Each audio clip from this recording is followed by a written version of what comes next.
Fresh করিয়ে দিল। নীলকে বেডে আছোয়া করে ডান হাতটা বালিশের ওপর রাখলো।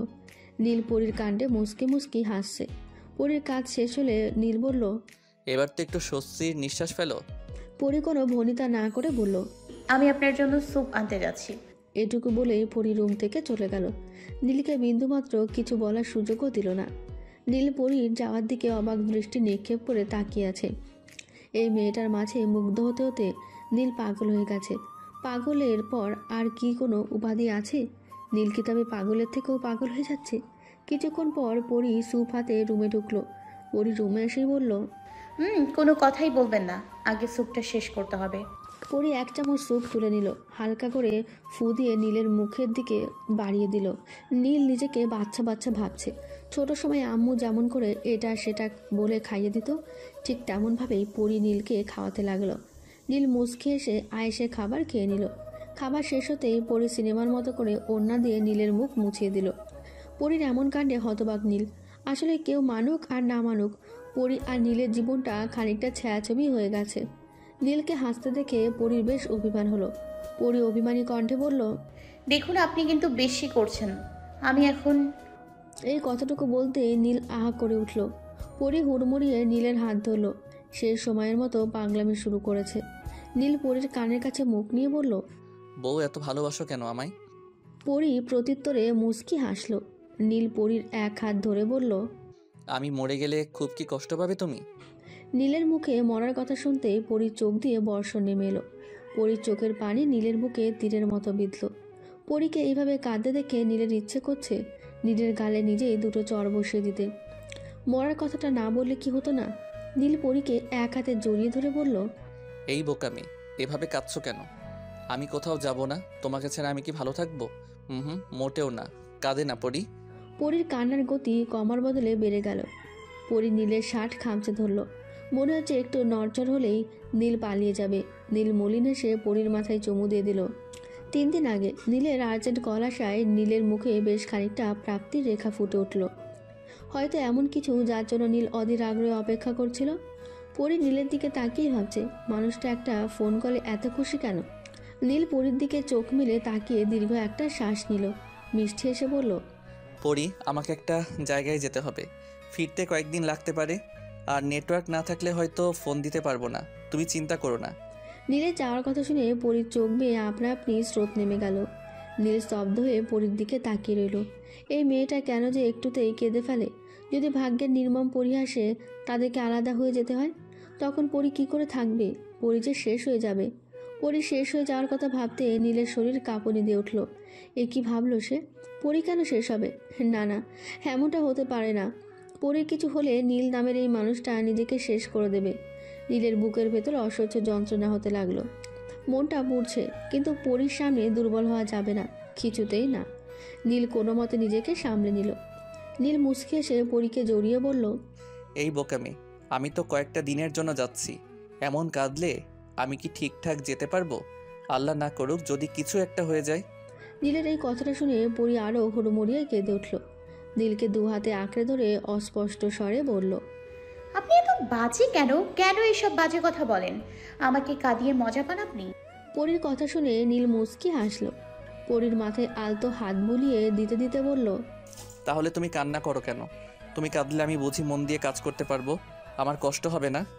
নীলের কথাতে পরী চোখের পানি 2 হাত দিয়ে মুছে নিল। তারপর মলিন হেসে বলল, আর কাঁদবো না আমি। আপনি আর ওইসব বাজে কথা বলবেন না। নীল মুচকি হেসে বলল, ওকে বিবিজান, বলবো না হ্যাপি? নীলের কথাতে পরী ফিক করে হেসে বলল, হ্যাপি। নীল মুচকি হেসে পরীর দিকে স্থির দৃষ্টি নিক্ষেপ করলো। নীলকে এইভাবে একধানে তাকিয়ে থাকতে দেখে পরী অপ্রস্তুত বোধ করলো। পরী কাঁচুমাচু করছিল, যা নীলের চোখ এড়াতে পারেনি। নীলের মাথায় দুষ্টু বুদ্ধি চাপলো। নীল ঠোঁটের কোণে ডেভিল মার্কা হাসি ঝুলিয়ে পরীর দিকে ঝুঁকতে ঝুঁকতে বলল, পড়ি আমার না এখন, এই মুহূর্তে তোমাকে। নীলের এমন খাপছাড়া কথা শুনে আর কাহিনীতে পরীর শুকনো ঢোক গিলে নিল। ভয়ার্থ চোখে তাকিয়ে বলল, কি বলছেন? নীল পরীর আরও কাছে এসে বলল, কেন তুমি বুঝতে পারছো না আমি কি বলতে চাচ্ছি? আমি তোমাকে এই মুহূর্তে। পরী শুকনো ঢোক গিলে বলল, কি বলছেন কি? নীল পরীর একদম কাছে এসে ডেভিল হাসি দিতেই পরী চোখ খিচে বন্ধ করে নিল। পরীর এমন কাণ্ডে নীল হাসতে হাসতে গড়াগড়ি খেতে লাগলো। নীলের হাসির শব্দ শুনতে পেয়ে পরী চোখ খুলে নিল। নীলকে খামখেয়ালিভাবে হাসতে দেখে পরী চোখ মুখ কুঁচকে নিল। নীল হাসতে হাসতে বলল, তুমি এত ভয় পাচ্ছ কেন? পরী গোমরা মুখ করে বলল, আপনিই তো। পরীকে বলতে না দিয়ে নীল বলল, আমি তো বলেছিলাম এই মুহূর্তে তোমাকে দেখে আমার কাছে মনে হচ্ছে তুমি স্টার জলসার নায়িকাগুলোকেও হার মানাবে, যখন তখন কান্না করে বসছো। এইটুকু বলে নীল হাসতে লাগলো। পরী কিছুক্ষণ নীলের দিকে তাকিয়ে থেকে বলল, ফাজিল, আমি আপনার সাথে আর কথাই বলবো না। পরীকে রাগ করে উঠে যেতে দেখে নীল পরীর হাত ধরে নিল। টান মেরে নিজের বুকের সাথে মিশিয়ে বলল, আমার সাথে কথা বলবে না? বললেই হলো, একদম বেঁধে রেখে দিব, নিজের অন্তরে মিশিয়ে নিব। নীলের কথাতে পরী চোখ উজ্জ্বল হয়ে উঠল। নীলকে জড়িয়ে বলল, আমিও আপনাকে ছেড়ে থাকতে পারবো না, শেষ হয়ে যাব, একদম পুড়ে যাব। নীল মুচকে এসে বলল, পাগলি মেয়ে, আমাকে ছাড়তে বলেছে কে? আমরা তো একে অন্যের অস্তিত্ব ছাড়া কি কেউ থাকতে পারে? পারে না তো, আমরাও থাকতে পারবো না। আর দেখে নিও, আল্লাহ তাআলাও আমাদের একসঙ্গে বেঁধে রাখবেন। আমরা ইহকাল পরকাল দুজনমেই একে অন্যের হয়ে থাকবো। নীলকে শক্ত হাতে জড়িয়ে নিল পরী। এই বুকের মাঝে এই পরীর সমস্ত সুখ নিহিত। দুজনেই প্রার্থনা সৃষ্টিকর্তার যেন তাদেরকে একসাথে বেঁধে রাখেন।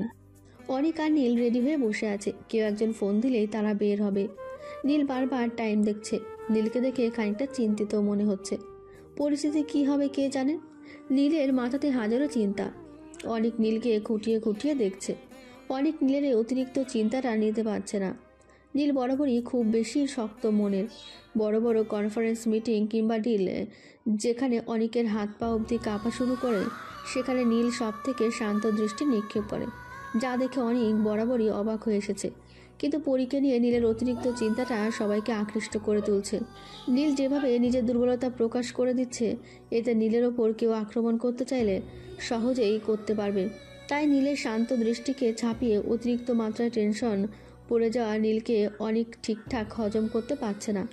অনেকের ইচ্ছে হলো নীলকে খান পাচেক চর বসিয়ে দিতে, কিন্তু পরক্ষণেই ভাবলো না, ভালোবাসার এক বিরাট অনুভূতি রয়েছে। না চাইতেও নীল পরীর বিষয়ে অতিরিক্ত চিন্তা করে ফেলেছে। এতে নীলের দোষ নেই। অবশ্য আজ থেকে মাস দুয়েক আগে হলে অনেক নীলকে চর লাগানোর বিষয়টাতেই থেমে থাকতো, কিন্তু আজকাল তার মনেও যে অন্যরকম অনুভূতি জেঁকে বসেছে। অনেক এসব ভাবতে ভাবতেই নীলের ফোনটা বেজে উঠল। নীল তাড়াতাড়ি করে ফোন রিসিভ করে কথা বলে নিল। হাতের ওয়াচটা থেকে সময়টা দেখে নিয়ে অনিককে বলল, অনেক ফাস্ট, টাইম নেই। অনিক সোফা থেকে উঠে দাঁড়ালো। তারপর নীলের বাহু ঝাঁকিয়ে বলল, নীল, নিজেকে শান্ত রাখ না, না হলে কিন্তু পরে পস্তাতে হবে। নীল দীর্ঘ একটা নিঃশ্বাস নিয়ে বলল, ইয়া, আই এম ওকে। তারপরে নীল আর অনিক বাসার সবাইকে বিদায় জানিয়ে চলে গেল।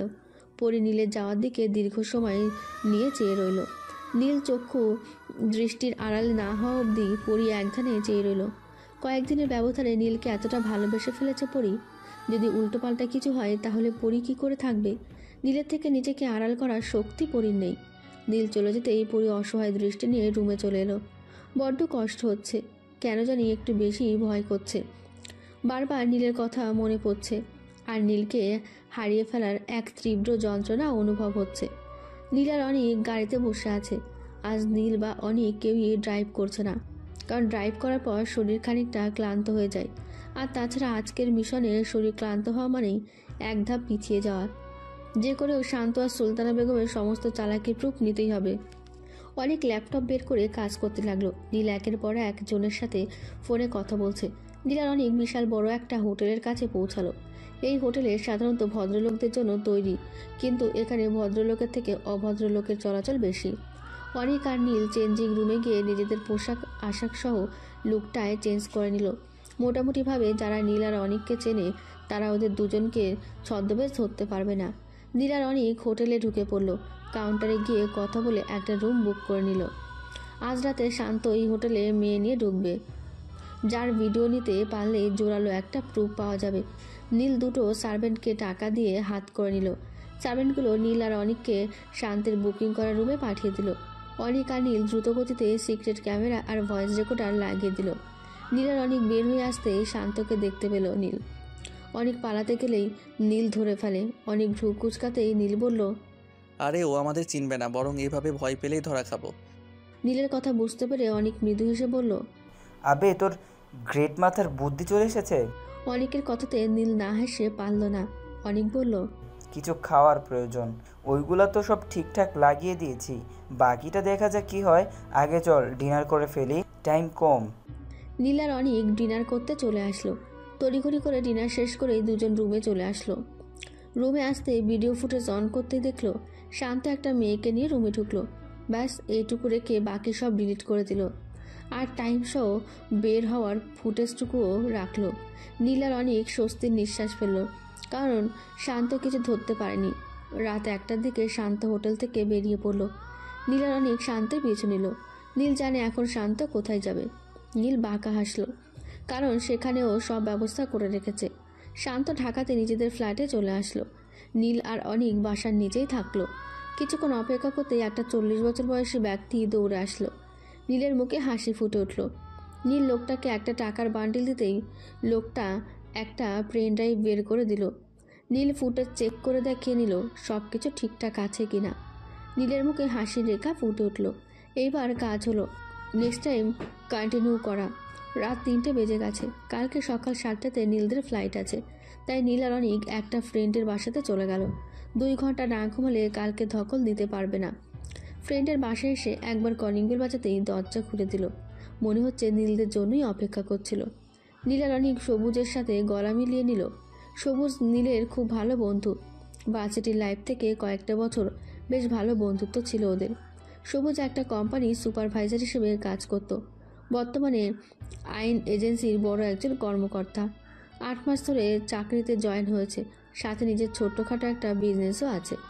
নীলার অনেক বেডে গা এলিয়ে দিতে ঘুম এসে ওদের জড়িয়ে নিল। 6টা বাজতে বেড বরাবর বিশাল মাপের ঘড়িটা টং টং করে বাজতে শুরু করলো। ঘড়ির আওয়াজে নীল, অনেক আর সবুজ উঠে বসলো।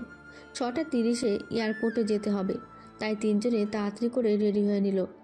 নাস্তা করার মতো টাইম নেই, ফ্লাইটেই নাস্তা করে নেবে। এয়ারপোর্টে আসতেই দুজন কালো ড্রেস পরা লোক এগিয়ে আসলো। নীল ব্যস্ত ভঙ্গিতে বলল, সব কিছু ঠিকঠাক তো? লোকটি সম্মতি জানালো। নীল ফোনে কারোর সাথে কথা বলতে বলতে এয়ারপোর্টে ঢুকে পড়ল। নীলদের হাতে সময় কম, তাই সমস্ত কিছু কালো ড্রেসের লোক দুটোই করে দিল। নীলসহ সবাই ফ্লাইটে উঠে নাস্তা করে নিল। 20 মিনিটের মাথায় চট্টগ্রাম পৌঁছে গেল। চট্টগ্রামের এক রিসর্টে সবাই উঠল। আজকে রাতে শান্ত বিশাল এক ড্রাগ ডিলারের সাথে মিটিং করবে। আজ যেভাবেই হোক ওদের পুলিশের কাছে ধরিয়ে দিতে হবে। কড়া সিকিউরিটি দেওয়া হতো পাপটাতে। নানানভাবে কাজে লেগে পড়ল ওরা। একটু হেরফের হলে জীবনের জন্য আশঙ্কা হয়ে পড়বে। ল্যাপটপ, ফোন কল নিয়ে সারাদিন কেটে গেল। বিকেলের দিকে নীল জানতে পারল ডিলটা কক্সবাজারে হবে। নীলের মাথায় বাজ পড়ার মতো অবস্থা। নিশ্চয়ই কোনোভাবে ওরা জানতে পেরেছে আজকে ওদের ডিলটা কেউ ফলো করছে। নীল মাথা চেপে ধরে বসে আছে।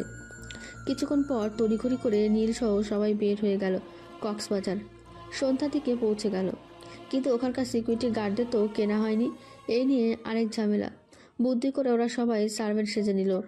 মেন ডোর দিয়ে ঢোকার সময় 2টো গার্ড বাধা দিল। ওরা মুশকিলে পড়ে গেল। সবুজ চটজলদি উত্তর দিল, আরে আমরা ডিলারদের সার্ভেন্ট। কিন্তু গার্ড দুটো বিশ্বাস করলো না। সবুজ হাসতে হাসতে পকেট থেকে নকল কার্ড বের করে দেখালো। গার্ড দুটো ভেতরে ঢোকার পারমিশন দিতেই ওরা 3জন ভেতরে ঢুকে গেল। কিন্তু মাঝে সমস্যা হলো, সবুজ যখন ফোনে কথা বলছিল তখন 3টে গার্ড শুনে ফেললো। গার্ড দুটো বন্দুক ঠাকাতে সবুজ হাত উপরে করে দিল।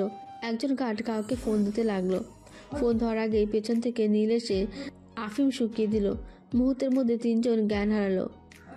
অনেক স্বস্তির নিঃশ্বাস ফেলল, বলল, আরে ভাই সাবধান, এখানে একটা নয় বেশ কয়েকটা ডিলার আসবে, তাই এত সিকিউরিটি। এবার ভুল হয়ে গেলে এসব সব শেষ। 3জন মিলে গার্ড 3টেকে স্টোর রুমে বেঁধে রেখে দিল।